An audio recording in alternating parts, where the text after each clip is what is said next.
We're all very familiar with all different types of bikes, and on the market nowadays is e-bikes. And they're very tempting to have, and what it means is you end up buying one and end up throwing your bike out. And you can get kits that convert your bike, but you've got to get rid of the wheel.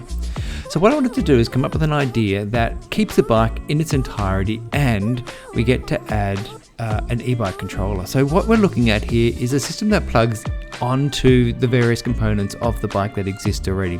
So what you're looking at is an electromagnetic stator, and it simply bolts on to the existing bracket that's in front of existing brake calipers. And we've got one on the front wheel, and then we've got another power source on the back wheel as well.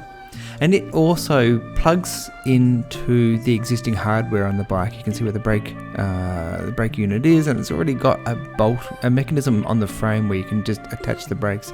And so we're just going to simply fix into that point there. And so we end up with these electromagnetic drivers on the back wheel and the front wheel, delivering power to both wheels. Inside the wheels are the permanent magnets. And so what we're trying to do here is save the entire bike, not send any parts off to recycling.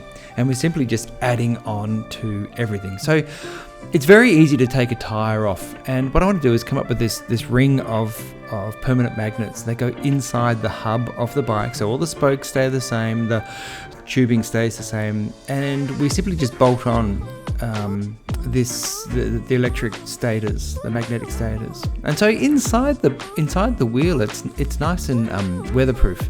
There's no moisture or anything getting inside here, and the magnets are going to be able to fix onto the rim in multiple different ways. But what you see here is a double-sided tape. The magnets are already placed around the system, and it's simply just a matter of sticking it to the inside of the hub.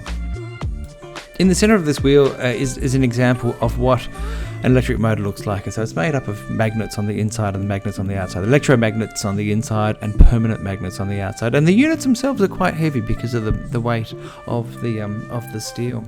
And what we want to be able to do is utilize again all the components of the bike. We want to be able to get a battery pack that will fit in. So this fits onto where the drink bottle holders typically go. You can see on either side of this battery pack, it's solar powered, so you can charge the bike whilst it's parked, or you can take you take the battery off and just charge it in the sun where you need to. And of course, you can get all sorts of different controls. And we're very familiar with brakes, and we're very familiar with gears, and it's very easy just to add on another component to your hand control of the bike, so changing gears and braking and all of that.